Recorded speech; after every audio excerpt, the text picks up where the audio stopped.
কয়েকদিন আগে আমি তুলিন গিয়েছিলাম, তো তুলিনে আছে আমাদের সুবর্ণরেখা নদী। তখন আমাকে নীতিশ বললো যে চলো একটুখানি সুবর্ণরেখা নদী থেকেই ভিডিও করে আসি। তো সুবর্ণরেখা নদীরও আমি একটা ছোট্ট ভিডিও ক্লিপস দিয়েছিলাম। তো সেখানে অনেকেই জানতে চেয়েছেন যে কিভাবে যাব, কোন রাস্তা দিয়ে যাওয়া যায়, এইসব ডিটেলস আর কি জানতে চেয়েছিলাম। তো তাদের জন্য আমি আজকে একটা লং ভিডিও তৈরি করলাম। তো এই যে দেখুন, তুলিন থেকে মুড়ি যাওয়ার পথেই, মানে ওই নদীর যে ব্রিজটা আছে, তো ব্রিজের ডান পাশ দিয়ে একটা কাঁচা রাস্তা বেরিয়ে যাচ্ছে। তো সেই রাস্তা দিয়ে আমরা নদীর কাছে গিয়েছিলাম। অনেকেই কিন্তু আমাকে কমেন্টস করেছিলেন আমার ওই সুবর্ণরেখা নদীর ছোটো ভিডিওতে যে আপনারা নাকি যেতে পারেননি, মানে কেউ একজন লিখেছিলেন যে তিনি নাকি যেতে পারেননি, গাড়ি ঘুরিয়ে ব্যাক করে আসতে হয়েছে। তো এই রাস্তা দিয়ে দেখুন আমরা কিন্তু স্কুটি করেই যাচ্ছি, 4 চাকা হয়তো এই রাস্তাতে যাবে না, কিন্তু বাইক, স্কুটি এগুলো কিন্তু অনায়াসেই চলে যাবে। আর এছাড়াও কিন্তু এই সুবর্ণরেখা নদীতে যাওয়ার আরও রাস্তা আছে। তো সেই রাস্তা দিয়েও আমরা আগে গিয়েছি অনেকবারই। এই নদীতে পৌষ মাসের সংক্রান্তিতে খুব সুন্দর একটা মেলা বসে। তো তখন কিন্তু প্রচুর মানুষ বাইক বা কারে করেও এখানে আসে। তো সেই অন্যান্য রাস্তা আছে এখানে, এমন না যে এই একটাই রাস্তা। তো যাই হোক, আমরা দেখুন চলে এলাম নদীর এখানে। এসে পরেই কিন্তু জল দেখে আর নিজেকে সামলাতে পারিনি, এত সুন্দর ঠান্ডা জল, তারপরে তো এই গরমকাল। তো যাই হোক, জলের মধ্যে নেমে গেলাম, আর দেখুন কতটা স্বচ্ছ জল, কি সুন্দর লাগছে, তাই না? আর আমাদের এই সুবর্ণরেখা নদীর এই পারে হচ্ছে পশ্চিমবঙ্গ, ওই পারে হচ্ছে ঝাড়খণ্ড।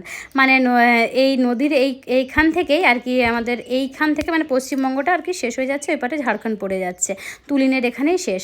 তো যাই হোক, এই যে দেখুন নদীর এখানে চলে এসেছি। এসে নিয়ে পরে বেশ খানিকটা ভিডিও করছিলাম আর কথা বলছিলাম নীতিশের সঙ্গে। তো নীতিশরা হচ্ছে গিয়ে মুড়িতে অনেক দিন ছিল ছোটোবেলায় আমার শ্বশুরমশাইয়ের কর্মসূত্রে। তো সেখানে ওদের ছোটোবেলাটা বেশ অনেকটা সময় কাটে। এই নদীতে ওদের অনেক স্মৃতি, এই নদীতে অনেক স্নান করেছে ছোটোবেলায়।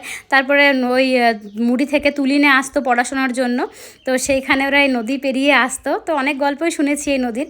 আর আমি যে ছোট্ট ভিডিও ক্লিপসটা দিয়েছিলাম সেখানেও অনেকেই কমেন্ট করেছেন যে কারোর বাবার বাড়ি, কেউ হয়তো কর্মসূত্রে মুড়িতে থাকতেন বা তুলিনে এসেছেন, এই নদীর সঙ্গে তাদেরও অনেক স্মৃতি জড়িয়ে আছে। তো এই কমেন্টসগুলো পড়ে নিয়ে আমার খুবই ভালো লাগে যে তাদের স্মৃতিগুলোকে আমি আর কি তুলে ধরতে পারি আমার ভিডিওর মাধ্যমে। তো এখানে কিন্তু অনেক পাথর, নদীতে তো পাথর থাকবে, বালি পাথর স্বাভাবিক। তো এই পাথরটা বেশ ভালো লাগলো, খুব সুন্দর গোল মতো, তাই আর কি মেয়ের জন্য একটুখানি নিয়ে গেলাম, ও খেলবে বলে। আর পেপার ওয়েটও খুব সুন্দর হবে। তো যাই হোক, নদীর জলটা এত ভালো লাগছিল, আর এই গরমের মধ্যে মনে হচ্ছিল স্নান করে নিই, কিন্তু শেয়ার করতে পারলাম না। ইচ্ছে আছে একদিন মেয়েকে নিয়ে আসবো, এসে নিয়ে নদীতে স্নান করে যাব।